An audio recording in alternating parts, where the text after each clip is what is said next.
آج کی رات یہ فکر کر لو کہ میری قبر بھی نرم ہونی چاہیے، قبر بھی وسیع ہونی چاہیے، قبر بھی روشن ہونی چاہیے، قبر میں بھی ٹھنڈی ہوا ہونی چاہیے۔ جہنم کی آگ کیسے برداشت کروں گا؟ کیڑے مکوڑے آ گئے تو کیا کریں گے؟ اے میرے میٹھے اسلامی بھائیو، آؤ آج اپنی قبر کی فکر کرتے ہیں، آج اس قبر کی فکر کرتے ہیں جس میں ساتھ کسی نے نہیں آنا، کفن میں جیب نہیں، قبر میں تجوری نہیں، میں ہوں گا اور میرے اعمال ہوں گے۔ حضرت یعقوب علیہ نبینا علیہ الصلوۃ والسلام نے ایک بار حضرت اسرائیل ملک الموت علیہ الصلوۃ والسلام سے کیا کہا؟ آپ کی دوستی تھی تو آپ حضرت یعقوب علیہ الصلوۃ والسلام نے ملک الموت سے کہا کہ ملک الموت آئے تو حضرت یعقوب علیہ الصلوۃ والسلام نے سوال کیا کہ آپ ملاقات کے لیے تشریف لائے ہیں یا میری روح قبض کرنے کے لیے آئے؟ کہا ملاقات کے لیے آیا ہوں۔ تو فرمایا کہ جب مجھے وفات دینے سے پہلے ایسا کرنا، میرے پاس اپنا قاصد پیغام دینے والا پہلے بھیج دینا، یعنی موت کا وقت آنے سے پہلے کوئی میسج دے دینا، کوئی قاصد بھیج دینا۔ چنانچہ جب روح قبض کرنے کے لیے ملک الموت آئے تو آپ علیہ الصلوۃ والسلام نے ارشاد فرمایا کہ آپ نے میری وفات سے قبل قاصد بھیجنے کا کہا تھا۔ بات ہوئی تھی کہ آپ مرنے، میری روح قبض کرنے سے پہلے کوئی پیغام دیں گے، کوئی انڈیکیشن دیں گے، کوئی قاصد بھیجیں گے۔ ملک الموت نے کیا کہا؟ سنو، کہتے سیاہ یعنی کالے بالوں کے بعد سفید بال، جسمانی طاقت کے بعد کمزوری اور سیدھی کمر کے بعد کمر کا جھکاؤ۔ اے یعقوب علیہ الصلوۃ والسلام، موت سے پہلے انسان کی طرف میرے یہی تو قاصد ہیں، یہی تو پیغام ہیں۔ آج کتنے میرے ایسے بھائی بیٹھے ہیں جن کے اب بال سفید ہونے لگ گئے۔ اچھا، انسان جو ہے نا وہ اپنے آپ کو بوڑھا ماننے کے لیے بھی تیار نہیں ہوتا، کہتے ہیں نزلے سے سفید ہوئے ہیں۔ ارے آ گیا نا سفید بال، اب تیاری کر لو، اب یہ آ گیا موت کا پیغام۔ آنکھیں پہلے بڑا اچھا دیکھتی تھیں، اب آنکھوں میں کمزوری آنے لگی ہے، اب چشمے لگنے شروع ہو گئے ہیں، اب قریب سے پڑھنا مشکل ہو گیا، تھوڑا پیپر کو دور کرنا پڑتا ہے۔ یہ پیغام ہے، یہ قاصد ہے، یہ میسج ہے کہ اب چلنے کی باری ہے، اب جانے کی تیاری کر لو۔ کمر میں جھکاؤ، اعضاء میں کمزوری۔ میرے کتنے بھائی ایسے بیٹھے ہیں جو اب اپنی عمر، اگر ایوریج لائف بھی میں نے اور آپ نے جینا ہے نا، اول تو کل کا پتہ نہیں ہے، تو بھی آدھی سے زیادہ زندگی گزر گئی ہے، پھر کس بات کا انتظار ہے؟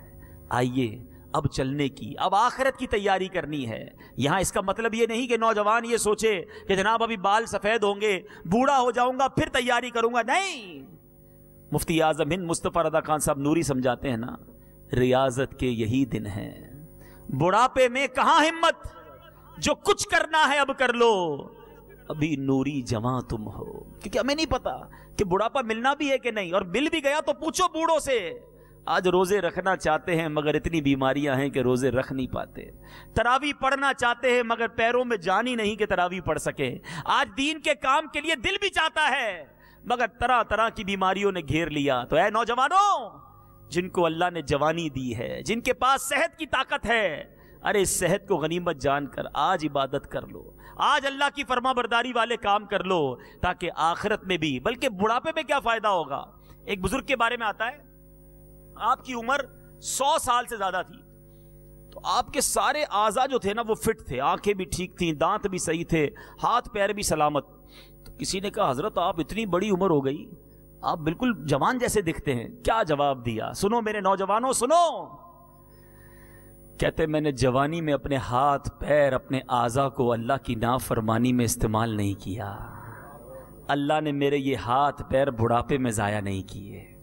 اب آپ کی مرضی ہے، انہی ہاتھ پیر سے رب کی نافرمانی کر لو، انہی آنکھوں سے رب کو ناراض کر لو، انہی کانوں سے رب کی نافرمانی کر لو۔ اے فلمیں ڈرامے دیکھنے والوں، بے حیا عورتوں سے دوستیاں کرنے والوں، اپنے کانوں میں میوزک کی آوازیں ڈالنے والوں، اپنے اندر برائی کے جذبوں کو بیدار کرنے والوں، سنو، آج شب برات جن محروموں کو نہیں بخشا جائے گا نا، اس میں شراب کا عادی اور بدکاری کا عادی بھی ہے، اسے نہیں بخشا جائے گا۔ نہ جاؤ ایسی محفلوں میں، نہ کرو ایسے لوگوں سے دوستیاں، نہ دیکھو ایسے مناظر۔ اللہ نے آنکھیں اس لیے تھوڑی دی ہیں کہ اس کی نافرمانی کریں۔ کبھی کسی اندھے کو دیکھا ہے؟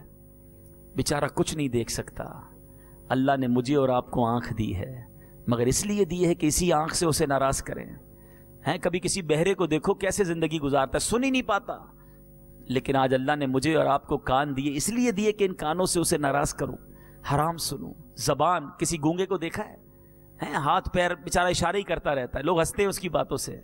اللہ نے مجھے اور آپ کو زبان دی ہے, مگر ہم اس زبان سے کیا کر رہے ہیں اپنے آپ سے پوچھو. گالیاں دینے والا سوچے, بری باتیں کرنے والا سوچے, بے حیائی کی باتیں کرنے والا سوچے, جھوٹ بولنے والا, غیبت کرنے والا, زبان کا غلط استعمال کرنے والا سوچے کہ اللہ نے اس لیے زبان دی تھی. جن آنکھوں کو جناب بری باتیں دیکھنے کا بڑا شوق ہے, انٹرنیٹ پر بیٹھ کر سوشل میڈیا پر جو آنکھیں گندی کر رہے ہو, سوچو ان آنکھوں سے کیسے نبی پاک کا دیدار کرو گے, کیا منہ دکھاؤ گے. ایسا نہ کرو, بچا لو ان آنکھوں کو. ان آنکھوں سے بہت کچھ اچھا دیکھنا ہے. ارے اللہ دکھائے گا تو کعبہ دیکھیں گے انشاءاللہ. ہم ان آنکھوں سے بار بار مدینہ دیکھیں گے, اور اللہ نے چاہا تو انشاءاللہ پیارے آقا کا جلوہ زیبا دیکھیں گے. یہ آنکھیں اس لیے نہیں دی ہمیں اللہ نے. تو بہرحال میٹھے اسلامی بھائیوں, ہمیں آج کی رات بہت کچھ فیصلے کرنے ہیں, اپنے بارے میں فیصلے کرنے ہیں, اپنی آخرت کی تیاری کی فکر کرنی ہے. میٹھے میٹھے اسلامی بھائیوں اور مدنی چینل کے ناظرین, یہ جو بات کی نا ملک الموت نے کہ بیماری, کمزوری, آج کمزوری بھی آتی ہے تو بیمار موت کو یاد نہیں کرتا, کہتا نہیں تھوڑا ہی بیمار ہوں. ارے یہ بیماری تمہارے لیے پیغام لائی ہے کہ کتنے بیمار دنیا سے چلے جاتے ہیں. تو جب بھی بیمار ہو تو بندہ موت کو یاد کرے, اپنی حیثیت پتہ چل جاتی ہے. اچھا خاصا ہٹا کٹا انسان بخار ہو تو بستر سے اٹھ نہیں پاتا, آرڈر چلانے والا بندہ بالکل مفلوج ہو جاتا ہے. اپنی حیثیت پتہ چل جاتی ہے کہ یار پیٹ خراب ہوا, ایک دن میرا پیٹ خراب ہوا, پیروں میں جان ہی نہیں رہی. تو تمہاری حیثیت کیا ہے یہ تمہیں بیماری بتا کر جا رہی ہے.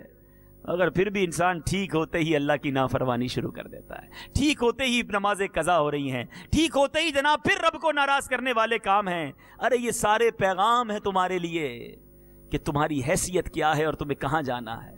البتہ جب بیماری آئے تو میٹھے اور پیارے اسلامی بھائیوں, بیماری میں اللہ تبارک و تعالیٰ کا شکر ادا کرنا چاہیے, صبر کرنا چاہیے. حضرت عطا بن یسار رضی اللہ تعالیٰ عنہ سے روایت ہے کہ جب کوئی بندہ بیمار ہوتا ہے تو اللہ تعالیٰ اس کی طرف 2 فرشتے بھیجتا ہے اور ان سے فرماتا ہے دیکھو یہ عیادت کرنے والوں سے کیا کہتا ہے, سنو. جو بیمار شکوے شکایت کرتے رہتے ہیں, بس جناب بڑا سر میں درد ہے, بہت پیٹ میں درد ہے, بالکل تباہ ہو گیا ہوں, شفا ہی نہیں ملتی ہے, پتہ نہیں کیا جرم کر لیا تھا کہ بیماری جاتی ہی نہیں ہے, اے شکوے شکایتیں کرنے والوں سنو, اللہ فرشتے بھیجتا ہے بیمار کے پاس کہ وہ عیادت کرنے والوں کو کہتا کیا ہے, یہ امتحان ہے, یہ ٹیسٹ ہے. اگر وہ مریض اپنی عیادت کے لیے آنے والوں کی موجودگی میں اللہ تعالیٰ کی حمد و ثنا بیان کرے, یعنی شکر ادا کرے, تو فرشتے اس کی بات اللہ کی بارگاہ میں پہنچاتے ہیں. حالانکہ اللہ زیادہ جاننے والا ہے. اللہ فرماتا ہے کہ میرے بندے کا مجھ پر حق ہے کہ میں اسے جنت میں داخل کر دوں, اور اگر اسے شفا دوں تو اس کے گوشت کو بہتر گوشت سے بدل دوں اور اس کے گناہ مٹا دوں. اب آپ کی مرضی ہے, بیماری تو بخشوانے آئی تھی, بیماری تو رحمت دلانے آئی تھی, بیماری تو درجے بلند کروانے آئی تھی, مگر ہائے شکوے شکایات کی عادتیں, ہائے واویلا کرنے کا انداز, شکوے ہی کرتے رہتے ہیں, تھوڑی تھوڑی بات پر آپ لوگوں کو بتاتے پھرتے ہیں. اللہ کا شکر ادا کرنا سیکھو. ابھی پچھلے دنوں ایک تحریر میری نظر سے گزری, انسان کی حیثیت کیا ہے اور اللہ کی نعمتیں کتنی ہیں, مگر ہم ہیں کہ ناشکرے ہیں. اللہ کی بہت ساری نعمتیں تو ظاہری ہیں نا, ہاتھ پیر آنکھ کان, اس کے بارے میں سوچتے بھی ہیں, سنتے بھی ہیں, اللہ کرے اس کی قدر ہونا شروع ہو جائے. لیکن آپ کو پتہ ہے جو ہمارے منہ میں تھوک ہے, اگر کسی کا تھوک بننا بند ہو جائے, ایک بندے کے بارے میں پتہ چلا کہ اس کا تھوک نہیں بنتا تھا, اس کی حالت یہ ہے کہ اس کو ہر تھوڑی دیر بعد مکھن اپنی زبان پہ لگانا پڑتا ہے. بتایا کہ اگر کچھ 1-2 گھنٹے اگر اس کی زبان تر نہ رہے, کیونکہ تھوک ہی نہیں بنتا, تو یہ زبان لکڑی جیسی سخت ہو جائے گی, تالو سے چپک جاتی ہے, گلا کانٹوں کی طرح خشک ہو جاتا ہے, زندگی بھر رات پوری سو نہیں سکتا, ہر 1-2 گھنٹے بعد اٹھ کر پانی پینا پڑتا ہے, زبان کو پھر تر کرنا پڑتا ہے, تھوڑی سی لکوڈ یا مکھن لگانا پڑتا ہے تاکہ منہ میں چکناہٹ رہے, ورنہ یہ منہ کسی کام کا نہیں رہتا. صحیح گفتگو کرنا مشکل ہے. بتاؤ میرے میٹھے اسلامی بھائیو, اس تھوک کا شکر کس نے ادا کیا؟ کتنی بڑی نعمت. ایک بندے کے بارے میں پتا چلا اس کا پسینہ نہیں بہتا. آج ہم اور آپ اس وقت پسینے میں ہیں نا, بتاتا ہوں یہ کتنی بڑی نعمت ہے. ایک شخص کو پتا چلا کہ اس کو پسینہ نہیں آتا, تو اس کا ایک دوست کہتا ہے تم تو بڑے خوش نصیب ہو, تمہیں پسینہ نہیں آتا. تو وہ غصے سے آگ بگولا ہو گیا, کہتا ہے تمہیں پتا ہے پسینہ کتنی بڑی نعمت ہے؟ میں گرمی میں باہر نہیں نکل سکتا، سارا دن مجھے ٹھنڈے کمرے میں رہنا پڑتا ہے، کیونکہ باہر جاتے ہی جلد اس طرح جلنے لگ جاتی ہے جیسے کوئی آگ لگا دے۔ 1 سے 2 گھنٹے بعد اگر میں باہر رہ لوں تو اب سارا دن بستر پر لوٹتا رہوں گا۔ یہ جو پسینہ ہے نا، یہ ہمارا انٹرنل کولنگ سسٹم ہے، گرمی بڑھتی ہے، پسینہ نکلتا ہے، ہماری جلد کو ٹھنڈا کرتا ہے۔ یہ اللہ تعالیٰ کا وہ نظام ہے جس کی مجھے اور آپ کو قدر نہیں ہے۔ پسینے کو برا بھلا لوگ کہتے ہیں کہ یار یہ پسینے نے بیڑا غرق کر دیا ہے۔ پسینہ نہ آئے تو پتہ چلے کہ یہ کتنی بڑی نعمت ہے۔ آنکھوں، ایک بندہ کے بارے میں پڑھا میں نے کہ اس کی آنکھوں میں آنسو نہیں بنتے، بتایا کہ اگر آنکھوں میں آنسو نہ ہونا تو یہ پتلیاں جو ہیں یہ جم جائیں گی۔ یہ ہماری پوری آنکھوں کا نظام، یہ جو لیکویڈیٹی اندر ہے اس کے تحت چلتا ہے۔ ہر گھنٹے بعد اس بندے کو آئی ڈراپس ڈالنے پڑتے ہیں تاکہ آنکھیں تر رہیں، پلکیں چھپکاتا رہے، ورنہ یہ آنکھیں پتھر جیسی ہو جائیں گی۔ اے میرے میٹھے اسلامی بھائیوں، فَبِأَيِّ آلَاءِ رَبِّكُمَا تُكَذِّبَانِ، اللہ کی کتنی نعمتیں ہیں، ارے ہم کاؤنٹ نہیں کر سکتے، شکر کیا ادا کریں گے، مگر انسان پھر بھی ناشکرا ہے۔ تھوڑی تکلیف آ جائے اللہ کی بارگاہ میں واویلا کرنا شروع کر دیتا ہے۔ تو اے میرے میٹھے اسلامی بھائیوں، آج ایک اور نیت کرنی ہے کہ اللہ کے فیصلوں پر راضی رہوں گا، آزمائش پر صبر کروں گا۔